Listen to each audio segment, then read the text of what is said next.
24/7 YouTube channel पे। सबसे पहले तो ये बता दूं, लेट इसलिए हो रहा था कि आप देख रहे थे कि कल से ही थोड़ा एसएससी अड्डा के साथ कुछ ऐसी अनयूजुअल घटनाएं घट रही हैं जो संभवतः नहीं घटनी चाहिए। जैसे कल मेरा अचानक लेक्चर बंद हो जाना, स्टार्ट हो गया ना भैया, हाँ, तो कल मेरा अचानक लेक्चर बंद हो जाना, या फिर यूं कहें कि जो अक्षय सर की आज क्लास में गंदे वीडियोस चल जाना, कुछ इस तरीके गाने होने के सीन आ गए थे गंदे पंदे, या फिर कोई और कोचिंग का चल जाना। तो कुछ तो शरारत किया जा रहा है, लेकिन वो ये भूल गए हैं कि कीचड़ में जब आप आएंगे तो वहां कमल भी खिलता है और वहां पे आप जब उछालोगे तो आपके ऊपर कीचड़ भी पड़ता है। तो इस तरीके की चीजें होती रहती हैं। क्या किया जा सकता है? कल मेरा लेक्चर अचानक बंद कर दिया गया। वो तो हम पे प्रभु की कृपा कि आज सुबह जो लेक्चर हुआ उसमें बढ़िया क्या कहा जाता है, दुर्गा जी का भजन चल गया, बीच में ही लेक्चर में राइंड मार दिया गया। अब क्या टेक्निकल है आई डोंट नो, लेकिन फिलहाल इसीलिए आज हम पूरा प्रिकॉशन बरत करके कि भैया कहीं से लेक्चर में कोई दिक्कत ना जाए, इतने सारे स्टूडेंट की भावनाएं जुड़ी हैं वो व्यर्थ न जाए हैं, तो वो सारी चीजें हैं। चलिए शुरुआत करते हैं आज के लेक्चर का। आज तारीख हो गया 9 अक्टूबर। राघव यहीं रहोगे क्या? अब सुनो ना, वो जहां हम बैठते हैं तो वो जो ड्रावर खींचोगे तो एक अड्डा का कप होगा, उसमें पीपीटी चेंजर होगा सबसे ऊपर वाले। तो भैया आज के खेल की शुरुआत की जाए, और आपकी जानकारी के लिए बता दूं, ये थंबनेल मात्र नहीं है, ये बहुत कुछ है, इशारा है। और आज 9 अक्टूबर को भी एमटीएस के तीनों शिफ्ट के एग्जाम हुए, उसके ऊपर बातचीत किया जाएगा, लेकिन सबसे पहले तिरंगे को सैल्यूट किया जाएगा। और तुम लोग हमसे रोज कहते थे, कल भी कह रहे थे, ठीक है ना, कल भी हमसे कह रहे थे कि सर ये आज ये टॉपिक मैं सब कवर करूंगा पहले हर टॉपिक से, और ये वाला वो लाके दे देना। तो कहा तुम कहीं और जाके बैठोगे क्या? अच्छा हाँ, तो रहोगे तब, नहीं खाक नहीं आज, ठीक है। हाँ, तो प्रमुख घराना, ये तुम लोग बोले थे ना कलम से कि सर संभवतः एमटीएस के पेपर के लिए संभावित वाला करा दीजिए। तो आज लेक्चर के लास्ट में मैं ये सेशन भी आपके लिए लूंगा, ठीक है ना। मैं झमाझम नाचूंगा, आप लोग झमाझम बांसुरी बजा दीजिएगा। प्रमुख घराना, नृत्य, वादक, वाद्य यंत्र, कौन किस घराने से है, कौन सा वहां पे वादन किया जाता है, सब रहेगा, ठीक है ना। तो ये आपके लिए रहेगा, सही टॉपिक है ना आज का। लेकिन उससे पहले तो हम लोग ये सब कवर किया जाएगा। तो जैसे ही ये आज आपके टॉपिक खत्म होंगे, उसके बाद हम लोग किस पे आ जाएंगे कि ये प्रमुख घराना पे। तो शुरू करें। आज 9 अक्टूबर को भी आपके क्या हुए हैं, तीनों शिफ्ट के जो एग्जाम हैं एमटीएस हवलदार के, झमाझम हुए हैं। और मैं आज तुम लोग के विश्वास के लिए एक बहुत ही शानदार सा आपके लिए बात कहूंगा, वो लास्ट में आप लोग देखना। मैं पहले कुछ स्टूडेंट जुड़ जाएं, वो लोग जो कहे थे, एक आध दूटो कहे थे आज तो सर क्या क्या पढ़ ले एमटीएस के लिए, तुम्हारे विश्वास के लिए कह रहा हूं, जो पढ़ा रहा हूं आंख बंद करके उस पर भरोसा करके पढ़ो, क्योंकि मैं जो पढ़ा रहा हूं वो बेहद इंपॉर्टेंट है, ठीक है ना, वो बेहद इंपॉर्टेंट है। और उसका मैं प्रमाण आज लेक्चर के लास्ट में दूंगा, प्रमाण भी दे करके जाऊंगा। तो चलो शुरुआत करते हैं। आज पहले 15 क्वेश्चन महत्वपूर्ण अनुच्छेद के, ठीक है। तो आज का 9 अक्टूबर और ये टॉपिक लास्ट में रहेगा। सौरभ यार वो 500 क्वेश्चन की पीडीएफ की मैं व्यवस्था कर दूंगा। महत्वपूर्ण अनुच्छेद, किस आर्टिकल में सर्वोच्च न्यायालय द्वारा दिए गए निर्णय आदेशों के समीक्षा करने का उल्लेख किया गया है? उल्लेख लिखा है, उसको उल्लेख कहिएगा, ठीक है ना, उल्लेख, उल्लेख। तो सर सर्वोच्च न्यायालय किस आर्टिकल में करता है? तो सर सर्वोच्च न्यायालय आर्टिकल 137, ठीक है ना, पुनर्समीक्षा। सीएजी का उल्लेख किस आर्टिकल में आता है? CAG, controller and auditor. Sir ये हाई कोर्ट के जजों का ट्रांसफर है, ये वो क्या कहते हैं, अभी अभी हम लोग पढ़े कि सुप्रीम कोर्ट के पुनर्विचार का है। सर आर्टिकल 148, नरहरि राव पहले कैग थे। भारतीय संविधान का कौन सा अनुच्छेद अल्पसंख्यकों के हितों के संरक्षण से संबंधित है? अल्पसंख्यकों के हितों के संरक्षण से 29। अब अल्पसंख्यकों के लिए अगर शिक्षण, माइनॉरिटी कम्युनिटीज के लिए अगर बात कर देता शिक्षण संस्थानों की, तब जाकर के आप क्या कहते, आर्टिकल 30 की बात करते। लेकिन अल्पसंख्यकों के अगर हितों की बात कर दिया है तो फिर 29 ही इसका सही राइट आंसर होगा, ठीक है ना। अगला, समानता का अधिकार निम्नलिखित में से किस अनुच्छेद में प्रदान किया गया है? सर समानता का अनुच्छेद 14 से 18। अपनी पसंद के व्यक्ति से विवाह करने का अधिकार भारतीय संविधान के किस अनुच्छेद का अभिन्न अंग है? लेकिन इसमें हो सके तो जो माँ बाप पसंद करें उनके साथ विवाह करिएगा, और अगर नहीं जो आपको पसंद है उनके साथ भी करिएगा, तो बड़ा सोच समझ करके, दोनों तरीके की शादी सोच समझ के करिएगा। भारत के संविधान का निम्नलिखित में से कौन सा अनुच्छेद भारत की समेकित निधि से के संबंध में? सर दो तरीके की निधि होती है, कॉन्टिजेंसी और कॉन्सोलेटेड। ये सर कॉन्सोलेटेड फंड है, इसी फंड से राष्ट्रपति, उपराष्ट्रपति, chief justice of India, CAG, election commission commissioner सभी की सैलरी दी जाती है। अगर कभी आपसे पूछ दे कि भारत के राष्ट्रपति वगैरह के वेतन, राज्यपाल वगैरह, इनका कैग वगैरह का वेतन किस फंड से दिया जाता है, तो इसी फंड से सभी प्रमुख पदों का वेतन दिया जाता है। यह सबसे इंपॉर्टेंट लाइन है जो तुम्हें ध्यान रखना चाहिए लल्ला। राष्ट्रीय अनुसूचित जनजाति आयोग किस अनुच्छेद से संबंधित है?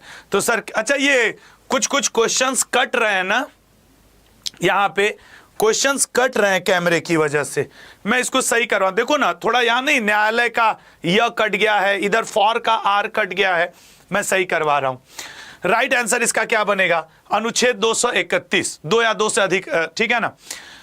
कौन सा अनुच्छेद उच्च न्यायालय, बताना कौन सा अनुच्छेद हाई कोर्ट? अगर सर सुप्रीम कोर्ट होता तो आर्टिकल 32 रीट जारी करता है, लेकिन हाई कोर्ट के केस में आर्टिकल 226।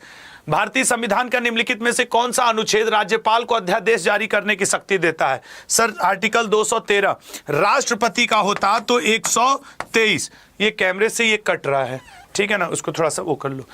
कौन सा अनुच्छेद राज्य के राज्यपालों से संबंधित है? राज्य के राज्यपालों के लिए 153। भारतीय संविधान का कौन सा अनुच्छेद मंत्री परिषद की नियुक्ति और अयोग्यता का वर्णन करता है? सोच समझ के आंसर करना लल्ला। 15 क्वेश्चन आज के तीनों शिफ्टों का जो एक रहता है माहौल, वो सब आपको समझा देगा। निम्नलिखित में से कौन सा अनुच्छेद लोकसभा में अध्यक्ष और उपाध्यक्ष पद से संबंधित है? सर लोकसभा में अध्यक्ष और उपाध्यक्ष पद से आर्टिकल 93। किस अनुच्छेद के तहत भारत में किसी राज्य पर राष्ट्रपति शासन लागू किया जाता है? सर राष्ट्रपति शासन की बात करें तो 356, 352 में राष्ट्रीय आपातकाल, नेशनल इमरजेंसी, 360 में फाइनेंशियल इमरजेंसी, और ये वाला तो समाप्त हो गया है। भारत तथा प्रत्येक राज्य के लिए आकस्मिकता निधि का प्रावधान, कॉन्टिजेंसी फंड, सर आर्टिकल 267, ठीक है ना, के अंतर्गत है। महत्वपूर्ण अनुच्छेद।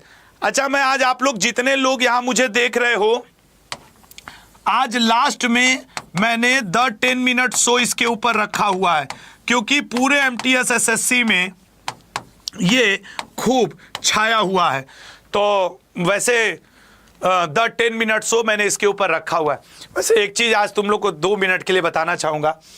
अब पूरे YouTube पे मैं विश्वास के साथ कह सकता हूं, बहुत बड़ा चैनल हो या कि कोई छोटा चैनल हो, ईमानदारी से कह रहा हूं, ये जो मैंने आज से 3 साल पहले शुरू किया था, अब ये लगभग सब लोग अच्छे से इसको करवा रहे हैं, कॉपी कर रहे हैं।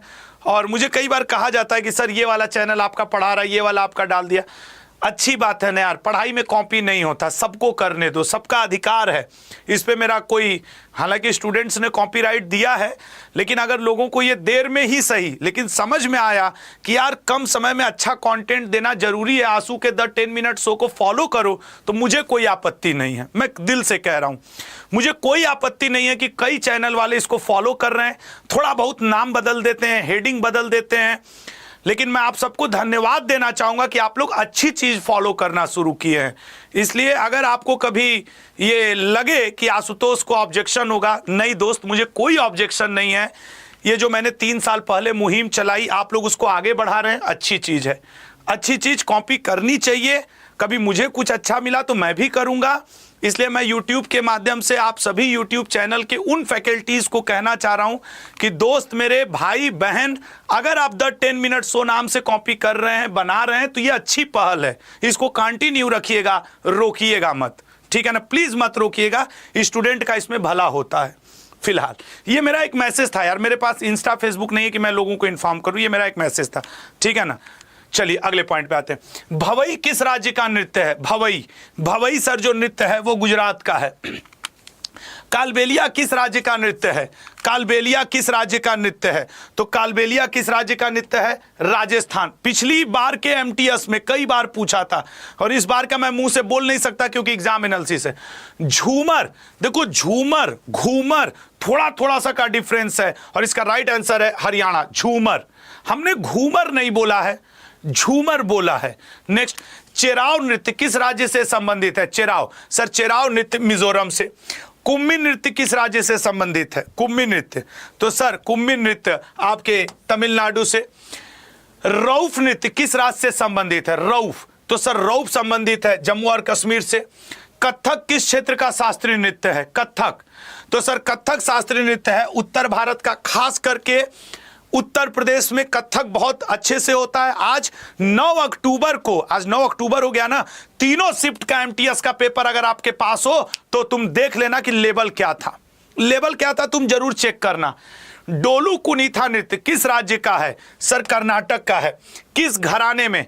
मैं फिर याद दिला दूं, आज घराने के ऊपर मैं द 10 मिनट शो लेने वाला हूं लास्ट में, द 10 मिनट शो, ये मिस मत करना, the 10 minute show. Patiala, Jaipur घराने की स्थापना किसने की थी? सर अल्लादिया खान ने की थी, अल्लादिया खान ने की थी। नेक्स्ट, किराना घराना किस गायकी शैली के लिए जाना जाता है? किराना घराना, सर किराना घराना जाना जाता है ख्याल के लिए, ठीक है ना। ऐसे याद रखो, आप किरण के ख्याल में खोए हुए हो, किरण के ख्याल में आप खोए हुए हो, किराना घराना ख्याल, किरण के ख्याल में हो। पटियाला, पटियाला तो सर जब भी होता है तो जो बोली होती है वो बड़े तान के बोली जाती है। अगर किसी ने गलती से भी पटियाला पैक लगाया तो बहुत तान के बोलेगा, दैट इज पटियाला, बोलतान। याद रखने का तरीका, और क्या बोले, अब किरण के ख्याल में खोए रहोगे तो यही होगा। लखनऊ घराने में, सर लखनऊ घराने में उत्तर भारत का है। अभी मैंने क्या बोला था? कथक उत्तर भारत में, उत्तर भारत में भी उत्तर प्रदेश में, उत्तर प्रदेश की राजधानी लखनऊ, लखनऊ से कथक। वाजिद अली शाह जी का सबसे इंपॉर्टेंट लेक्चर है, ठीक है ना। अगले पॉइंट पे आएंगे। ग्वालियर घराने की ख्याल गायकी, सर ग्वालियर में किरण के ख्याल में घूमे थे हद्दू खान जी, ठीक है ना। हद कर दी यार आपने, ऐसा कुछ। अब अगला क्वेश्चन, नृत्य और घराने समाप्त, इतिहास के 15 क्वेश्चन। आप सभी को पता है कि आज 9 अक्टूबर को 3 शिफ्ट में जो एग्जाम हुआ है, मैं लगभग आपको उसके करीब पहुंचाने की कोशिश कर रहा हूं कि आपका भी अच्छा हो, लगे रहना, ठीक है ना। नेक्स्ट क्वेश्चन, पहली सहायक संधि कौन थी? पहली सहायक संधि, और मैं हमेशा कह रहा हूं हूबहू क्वेश्चन कभी नहीं छपते हैं, उस टॉपिक से क्वेश्चन आते हैं, ऑप्शंस बदल करके आते हैं लेकिन वही आते हैं, ठीक है ना, घुमा फिरा करके। पहली सहायक संधि कौन थी? निजाम, निजामों ने पहली सहायक संधि की थी। अगला, कर्नाटक संगीत का पितामह किसे कहा जाता है? कर्नाटक संगीत का, तो कर्नाटक संगीत का पितामह पुरंदर दास जी को कहा जाता है, पुरंदर दास जी। किसके शासनकाल में प्रथम चीनी यात्री भारत में आया था? सोच समझ के बताना एकदम। प्रथम चीनी यात्री भारत में आया था, सर चंद्रगुप्त द्वितीय के समय। यही विक्रमादित्य था, देवराज था, देवगुप्त था, श्रीगुप्त था, हाँ देवराज, देवगुप्त और देवश्री और विक्रमादित्य, इतने इसके नाम हुआ करते थे। निम्नलिखित मुगल शासकों में से किसे प्रिंस ऑफ बिल्डर्स, बिल्डिंग बनाना, तो सर स्थापत्य कला का स्वर्ण काल तो शाहजहां का है, हाँ तो राइट आंसर भी शाहजहां ही होगा, ठीक है।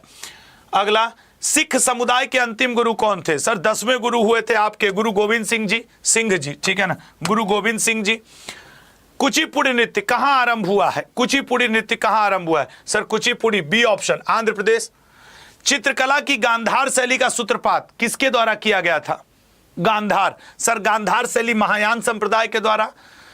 ताजमहल का की डिजाइन तैयार करने वाला वास्तुकार कौन था? ताजमहल के मुख्य मिस्त्री का नाम था ईसा खां, और ताजमहल के मुख्य क्या कहते हैं आपके वास्तुकार का नाम, अगर आर्किटेक्ट का नाम पूछ दे, चूंकि यहां पे मौजूद नहीं है आपके कौन, उसका क्या नाम हुआ करता था? उस्ताद अहमद लाहौरी, इसलिए मजबूरी में ईसा खां आंसर करो। लेकिन अगर ऑप्शन में मौजूद होता उस्ताद अहमद लाहौरी तो मैं आपको बता दूं ये था मुख्य आर्किटेक्ट। तो फिर सर उस्ताद ईसा खां क्या था? ये सर मुख्य मिस्त्री हुआ करता था, मुख्य मिस्त्री, ठीक है ना। लेकिन चूंकि ऑप्शन में ये मौजूद नहीं है इसलिए हम नजदीकी ऑप्शन को टिक किए, तो ये बात भी आप याद रखिएगा, ठीक है ना। लाहौरी मुख्य आर्किटेक्ट हुआ करता था, इटली से इसका डिजाइन लिया गया था ताजमहल का।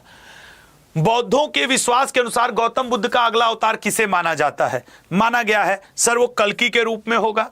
नेक्स्ट, सम्राट अकबर ने निम्नलिखित में से किस महल का निर्माण फतेहपुर सीकरी में करवाया था? सर फतेहपुर सीकरी में मौजूद है पंचमहल, ठीक है ना, पंचमहल मौजूद है, जोधाबाई का महल मौजूद है, मरियम महल मौजूद है, सलीम चिश्ती का मकबरा मौजूद है, बुलंद दरवाजा फतेहपुर सीकरी मौजूद है।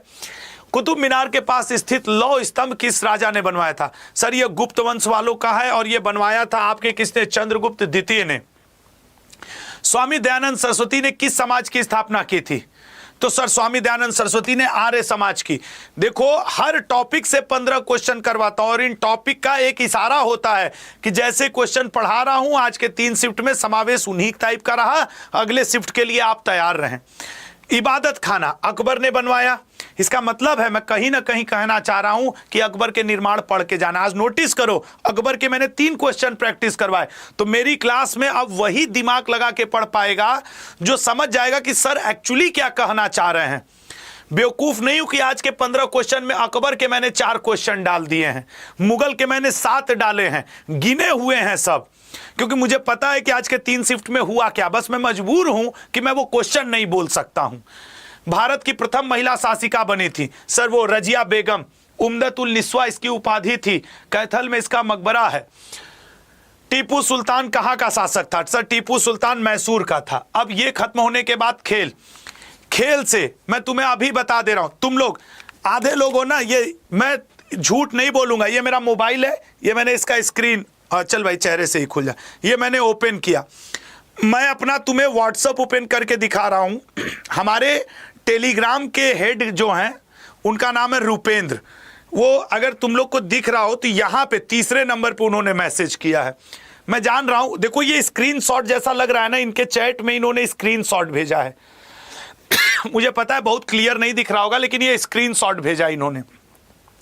तुम्हारे टेस्ट, तुम्हारे विश्वास के लिए बता रहा हूं। कोई एसएससी अड्डा नाम से फर्जी टाइप का ग्रुप कोई बना लिया होगा लड़की लड़का, उस पे करीब 200 मेंबर ही हैं, लेकिन उसमें के कोई जायसवाल करके हैं, उन्होंने लिखा आशुतोष सर का, एक बार ऐसे नजदीक करूं ताकि तुम लोग भी बाद में जूम करके इसको देख सको, ठीक है ना। हाँ नहीं कहोगे कि अपने मन में पढ़ दिए होंगे हमको। लाइन सुन लो, जायसवाल नाम की कोई फीमेल है, वो बोली आशुतोष सर का जीके जीएस आ रहा है जो दे चुके हैं, मैं आज एग्जाम दे चुकी हूं। फिर वो सब लिखी क्योंकि पढ़ाते अच्छा है हमें लगता है, ठीक है। उसके बाद देखो जस्ट मेरा एमटीएस का एग्जाम हुआ है, शिफ्ट इजी टू मॉडरेट था। अब इन्होंने टॉपिक भी लिख दिया कौन कौन से क्वेश्चन आए थे, cricket vice chairman Rajya Sabha, Quwwatul Islam Masjid राष्ट्रीय, ये और महाजनपद, और क्या लिखा टैक्स साइंस से 3, घराना, अर्जुन सिंह, ध्रुव, ये सब इन्होंने लिखा। फिर लिखा आशुतोष सर की 4 घंटे की मैराथन करो जरूर फायदा होगा।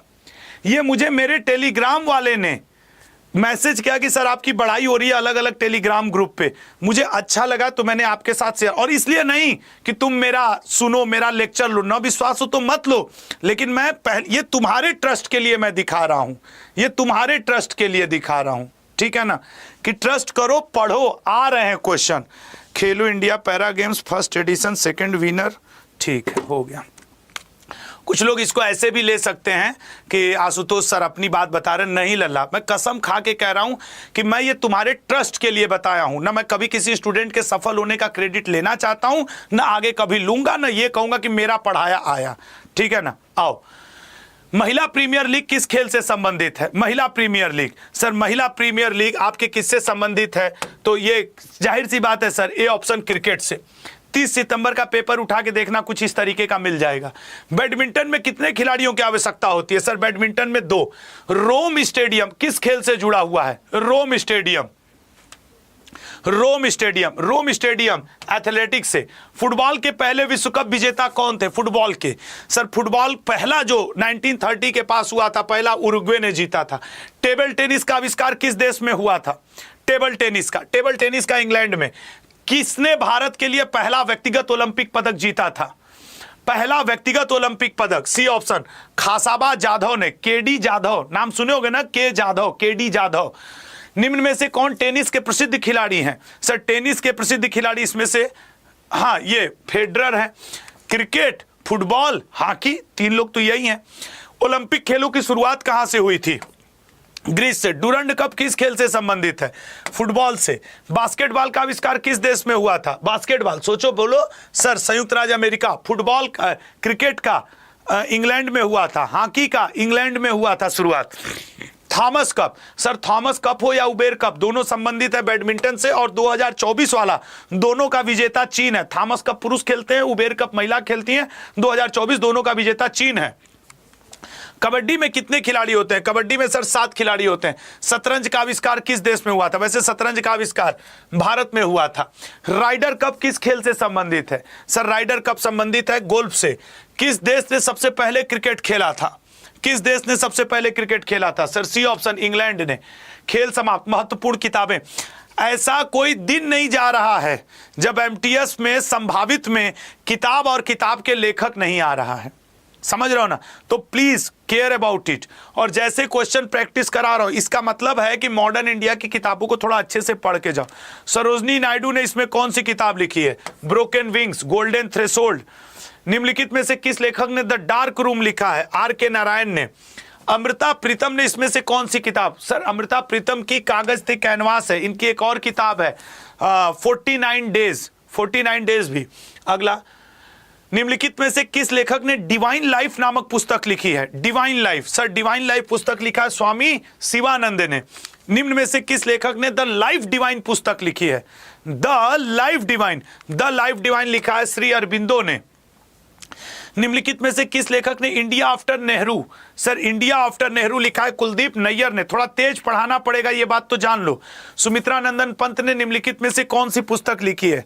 आज प्रेमचंद जी की कल जयंती मनाई गई है। मुंशी प्रेमचंद जी की किताब भी याद रखना, गबन, गोदान, नमक का दरोगा, ये सब उनकी कालजयी किताबें हैं। चिदंबरा। निम्न में से किस लेखक ने हंगरी स्टोन, गोरा, गीतांजलि, ये सब लिखने वाले हैं रविन्द्रनाथ टैगोर। सच बताऊं, पूछ रहा है इनकी किताबियां, ठीक है ना, थोड़ा सा ध्यान दे के। अगला, निम्न में से किस लेखक ने अ पैसेज टू इंग्लैंड किसने लिखा? नीरज सिंह चौधरी ने। नेक्स्ट, मुल्कराज आनंद ने। कूली। अब ये तो ऐसे क्वेश्चन है ना यार, पढ़ो आंसर दो। ये मैं कोई डिटेल क्लास तो ले नहीं रहा हूं, सिर्फ रिवीजन करवा रहा हूं, टॉपिक समझा रहा हूं, टॉपिक बता रहा हूं। बाकी अगर कोई ये उम्मीद रख रहा हो कि अरे यार ये मास्टर कैसे पढ़ा रहा है, तो ये मास्टर अभी ऐसे ही पढ़ा रहा है। पढ़ना हो तो दोहरा लो, नहीं पढ़ना हो तो फिर बात ही अलग है। निम्नलिखित में से किस पद्मावत, मलिक मोहम्मद जायसी कहाँ है? ई ऑप्शन पे आ गए ससुर। खैर कोई बात नहीं, होना तो यही चाहिए था, डी, मलिक मोहम्मद जायसी, डी है।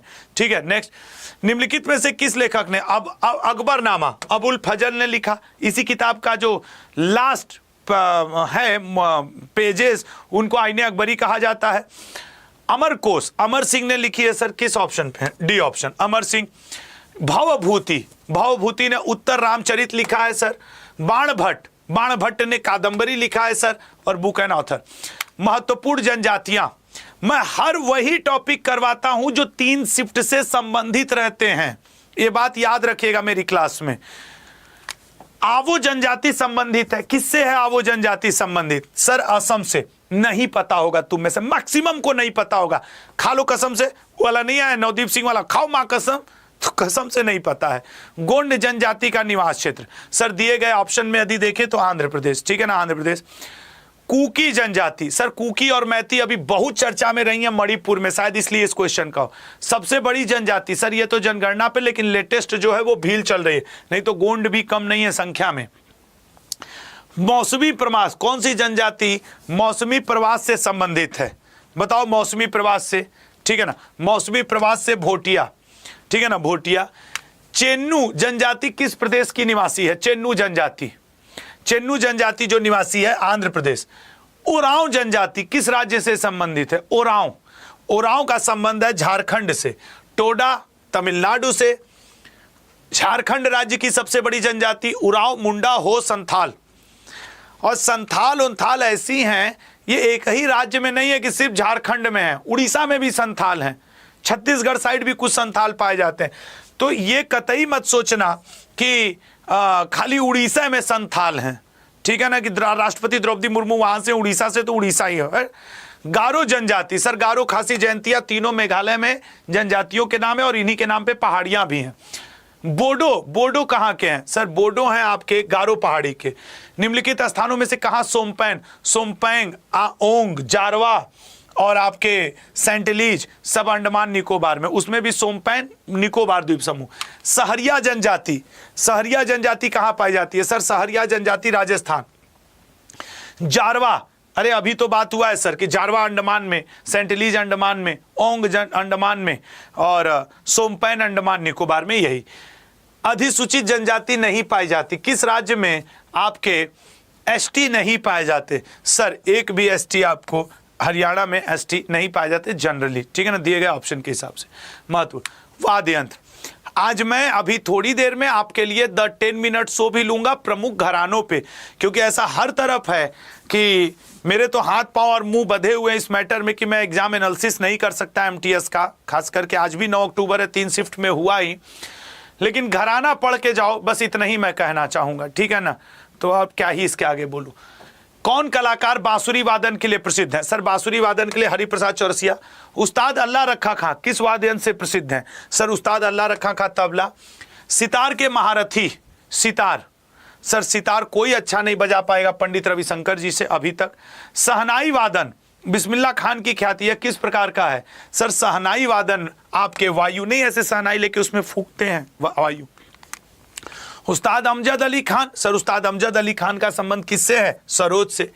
बिलायत खान का संबंध, देखो ये तेज तो थोड़ा पढ़ना पड़ेगा, बिलायत खान का संबंध सितार से। उस्ताद अल्लाह रखा किस वाद्य यंत्र से है? अल्लाह रखा का संबंध किससे है? तबला से। सरोद के उस्ताद अली अकबर खान को किस शैली के लिए जाना जाता है? अब थोड़ा सा टफ हुआ। अगर वो ये पूछता कि उस्ताद अली अकबर खान किस वाद्य यंत्र से है तो कुछ लोग आंसर कर देते कि सरोद, लेकिन उसने पूछा कि सरोद के किस शैली के लिए जाना जाता है अगर एग्जाम का, तो सर वो है शास्त्रीय संगीत। पंडित रविशंकर ने किस शैली में अपनी पहचान बनाई थी? अब गड़बड़ा रहा है ना, क्योंकि अगर हम रविशंकर का पूछ देते तो आप झट से बोल देते, लेकिन अब शास्त्रीय संगीत याद रखना। अमजद अली खान, सर अमजद अली खान आपके सरोद से हैं। बिलायत खान, बिलायत खान सितार से हैं। उस्ताद जाकिर हुसैन तबला से हैं। अब सही सी बताओ, इससे ज्यादा समय इस क्वेश्चन पे अगर तुम ले रहे हो तो ये बात सही नहीं है कि फिर गड़बड़ कर रहे हो हैं? हो गया ना ये क्वेश्चन। हाँ, अगला, बीड़ा वादन में बाला चंदर का योगदान किस प्रकार का था? वीड़ा वादन में है, अच्छा वादन में होगा, वीड़ा वादन का वीड़ा वादन ही होगा, और क्या, कोई और थोड़ी होगा, ये खाली कंफ्यूज करने के लिए क्वेश्चन होता है। नेक्स्ट, वीड़ा के प्रसिद्ध कलाकार कौन है? जाहिर सी बात है सर बालचंद्र जी। अगला, मुगल सम्राट अकबर किस वाद्य यंत्र को बहुत कुशलता से बजाते थे? नक्कारा। नक्कारा मतलब नगाड़ा जैसा, नगाड़ा, ठीक है ना, वाद्य यंत्र। नदियों के किनारे, नदी, झील और उनके ऊपर बसे हुए हाइड्रो इलेक्ट्रिक पावर प्रोजेक्ट और उनके किनारे बसे हुए शहर आपके पेपर के लिए इंपॉर्टेंट है। इससे ज्यादा मैं नहीं बोलूंगा, ठीक है ना, याद रखना, नदी, झील, हाइड्रो इलेक्ट्रिक पावर प्रोजेक्ट और उनके किनारे बसे हुए शहर। मदुरई किस नदी के किनारे है? सर मदुरई वैगई के किनारे। नागपुर किस नदी के किनारे स्थित है? हट नाग नदी के किनारे। श्रीनगर किस नदी के किनारे स्थित है? Srinagar, sir Srinagar C option, Jhelum. अगला, चेन्नई किस नदी के किनारे है? सर चेन्नई है आपके कुवम नदी के किनारे। नहीं पता ना, सही से बताओ। का रोज वही आएगा का कि वाराणसी किस नदी किनारे, लखनऊ किस नदी किनारे, हैदराबाद मूसी नदी किनारे? रोज सिमिलर क्वेश्चन रहेंगे तुम्हारे लिए। जबलपुर, जबलपुर सर नर्मदा। अगला, पुणे किस नदी किनारे स्थित है? पुणे सर सी ऑप्शन, मूला मुठा नदी के किनारे स्थित है। नेक्स्ट क्वेश्चन, भोपाल, भोपाल किस नदी के किनारे स्थित है? सर मजबूरी में कहो तो आंसर लगा दे बेतवा, लेकिन भोपाल किसी नदी के किनारे नहीं है। भोपाल कोई नदी के किनारे, बेतवा हो के बहती अलग की बात है, लेकिन भोपाल पहाड़ के ऊपर बसा है, तो मैं इस क्वेश्चन को ऐसे भी कर सकता हूं, ठीक है ना। अगला, कोयना पल बिजली परियोजना किस राज्य में स्थित है? सर कोयना पल बिजली परियोजना महाराष्ट्र में। इंदिरा सागर पन बिजली परियोजना किस नदी पर स्थित है? इंदिरा सागर, सर इंदिरा सागर पन बिजली परियोजना नर्मदा नदी। फरक्का पनबिजली परियोजना किस नदी पर स्थित है? फरक्का, सर फरक्का पनबिजली परियोजना गंगा नदी। दामोदर घाटी नदी पनबिजली परियोजना, इसका मतलब है ये एक इशारा है कि हाइड्रो इलेक्ट्रिक पावर प्रोजेक्ट पढ़ के जाओ, नदी के किनारे बसे हुए शहर पढ़ के जाओ। इडुक्की पनबिजली परियोजना किस नदी के किनारे स्थित है? इडुक्की सर आपके बताओ जल्दी। केरल। पारस पनबिजली परियोजना, मैं जितना पूछा हूं ना अपनी आत्मा पे हाथ रख करके सोच लेना कि तुमको ये आ रहा था कि नहीं, ईमानदारी से सोचना, तुमको समझ में आ जाएगा। महाराष्ट्र। बाणसागर पनबिजली परियोजना किस राज्य में है? C option Madhya Pradesh. काली सिंध पनबिजली परियोजना किस राज्य में है? बी ऑप्शन राजस्थान, ठीक है ना, बी ऑप्शन राजस्थान। अब विज्ञान के महत्वपूर्ण प्रश्न तो मैं रहने दूंगा, और ये किसके हैं? करेंट अफेयर भी नहीं देखूंगा, ये पीडीएफ में दे दूंगा। एक मुझे देखना है प्रैक्टिस सेट, नहीं, चूंकि आज मुझे करना है द 10 मिनट शो, तो ये मैं पीडीएफ में सब दे दूंगा। मैं आपके लिए ये सेशन शुरू करने जा रहा हूं, ये ठीक है, ये सेशन शुरू करने जा रहा हूं अब से 2 मिनट बाद। ये सेशन में इसका मैं कहूँ तो लिंक लगवा दूं, लग जाएगा सर? इसकी लिंक यहीं लगवा रहा हूं, लग जाओ।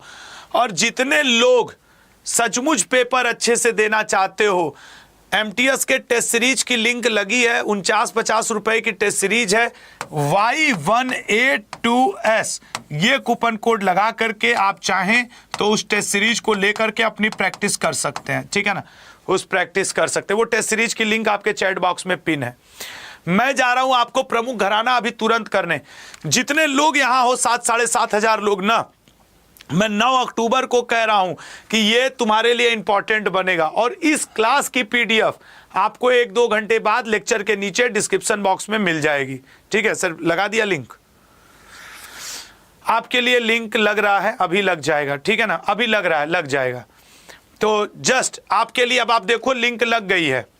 वो जो लिंक लगी है उस पर क्लिक करो, सीधे इस सेशन पे पहुंचोगे। जितने लोग हो यहां से जाओ, सभी लोग, सब लोग सीधे उस लिंक पे क्लिक करो, इस सेशन पे आओगे। क्योंकि मैं 10 मिनट में ये 40 क्वेश्चन, और एक बात अभी बता दे रहा हूं, ये 40 क्वेश्चन में से तुमको शायद 25 ना आवे तो कोई बात नहीं, बस इसके पीडीएफ की बात आपसे कहूंगा कि इसकी पीडीएफ लास्ट में जरूर ले लेना। राघव, मैं इसकी पीडीएफ का तुम्हें वो भेज दे रहा हूं, इसका पीडीएफ बना दो यार, ठीक है ना, इसका पीडीएफ बना दो, प्रमुख घराने वाले का बना दो, बाकी कोई बनाओ, अभी बाद में उसको देख लेंगे। ये मैंने भेज दिया, ठीक है ना, बना के वो 10 मिनट के लास्ट में लगा देना जब मैं पढ़ा लूँ तो। सब लोग आ जाना और मैं इसकी पीडीएफ उसी क्लास में दे दूंगा, ठीक है ना। सब लोग उस लिंक पे क्लिक करो, पहुंच जाओगे इस सेशन पे। सब लोग, मैं स्टार्ट करने जा रहा हूँ, ठीक है सर, इंड कर दीजिएगा इसे। मैं स्टार्ट करने जा रहा हूँ, ये वाला यहां से इंड करूंगा, उधर स्टार्ट हो जाएगा।